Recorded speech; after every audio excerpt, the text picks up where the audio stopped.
pensamos que deve haver grito muito grande. I think we should shout loudly, saying, "Please help us," because we are growing, and we bear a great responsibility not to lose those priestly vocations. There are so many young people who are so interested, and we do not have enough space for them. That is why help is so fundamental for us. Portanto, essa ajuda é fundamental.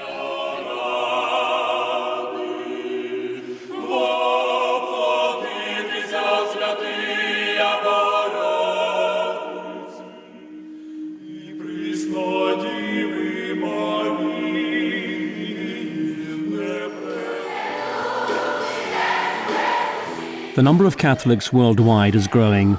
In 1900, there were roughly 266 million Catholics in the world. In 2011, there were nearly 1.2 billion. The number of priests worldwide has increased apace.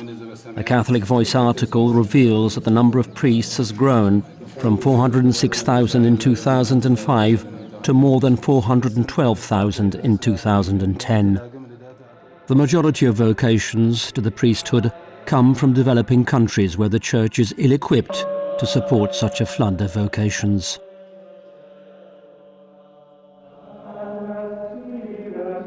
Initiated by Father Werenfred van Straten, the Catholic charity Aid to the Church in Need was founded in 1947. From the very beginning, one of its main pastoral priorities was the education and formation of future priests, especially in countries where the Church was persecuted and poor. Worldwide, we're supporting every year around 11,500 seminarians, so in Latin America, in Africa, in Asia, as well as Eastern Europe. And that means that we're helping basically 1 in 10 seminarians worldwide. Aid to the Church in Need helps Christians in over 140 countries. Over the last 60 years, local churches have submitted over 200,000 applications for financial help in training priests. The annual cost of supporting one seminarian is about $500. Funding is assured thanks to the generosity of over 600,000 donors with a heart for supporting priestly vocations in developing countries around the world. One continent on which the Church, and therefore vocations, is growing is Africa. In 1900, the number of Catholics was estimated at 1.3 million. Today, that number has exploded to over 130 million faithful. In Nigeria alone, there are 11,000 seminarians, many of whom come from poor rural areas, from families unable to support their studies for the priesthood.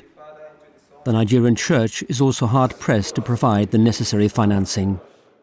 But the sad aspect is that we receive so many applications. Like in this diocese, I had over 30 applications from students who are eager to become priests because there is need for priests.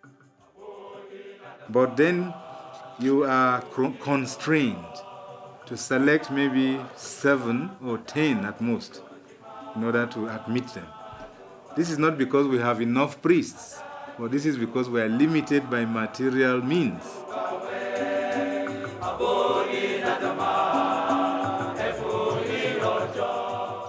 We give a certain amount of money for their formation. The seminary needs new books for the library, that maybe they need bicycles. The seminarians can go out at the weekend to do pastoral activities. They need formators, they need professors. And so this is where the bishop turns to us or to our benefactors and asks if we can give a hand, not to pay everything, but at least to contribute so that no vocation will be lost because of a lack of finances.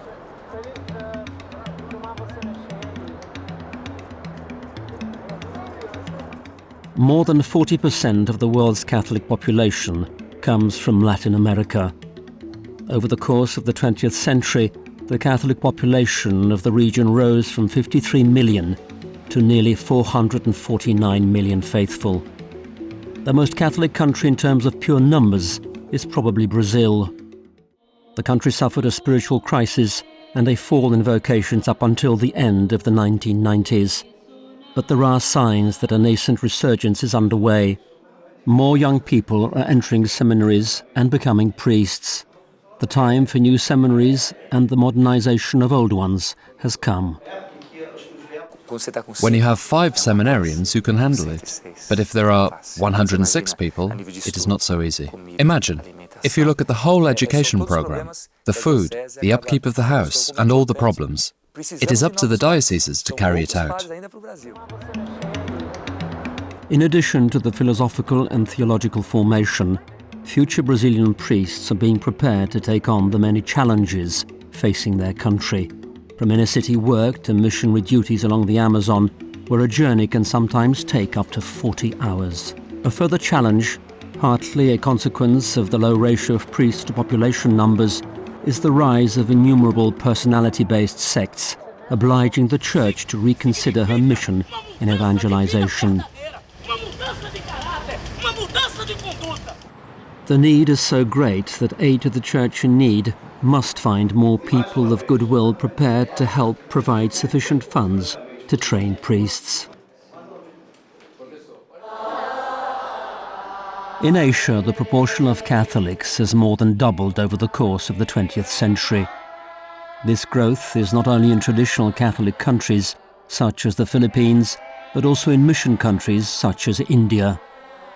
In China in 1949, there were 3.3 million Catholics. Today, the most common estimate is 12 million, with nearly half believed to attend so-called underground churches in remote buildings or private homes. Here too, with a priest-to-Catholic ratio about 4,000 to 1, the Church struggles to serve the faithful, with some outlying regions seeing a priest only once a year. A great difficulty is that we don't have professors. The rector of the seminary teaches a bit of everything. For this reason, we don't teach anything properly. Another problem is we haven't got a lot of books to study.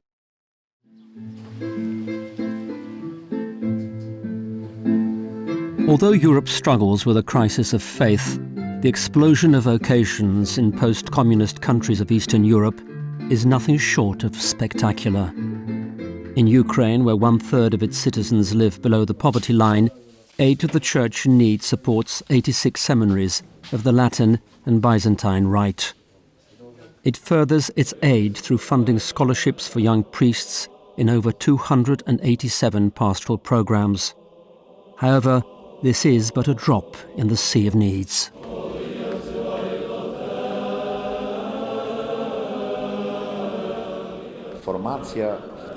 Formation is our priority. It is the foundation on which we can try to build some sort of future.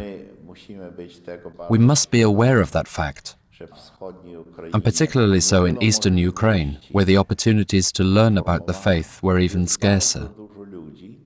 There are many people looking for God and who are unable to find Him. Why? Because there is no one to tell them about God. Father Werenfrid in 1947 tasked his charity with proclaiming, without compromise, the law of love. The work of aid to the Church in need today continues to proclaim love, consoling and supporting the faithful in the poorest parts of the world. One of the greatest gifts is the ability to help young men and women fulfill the vocation to which God has called them, proclaiming the good news where it is most needed.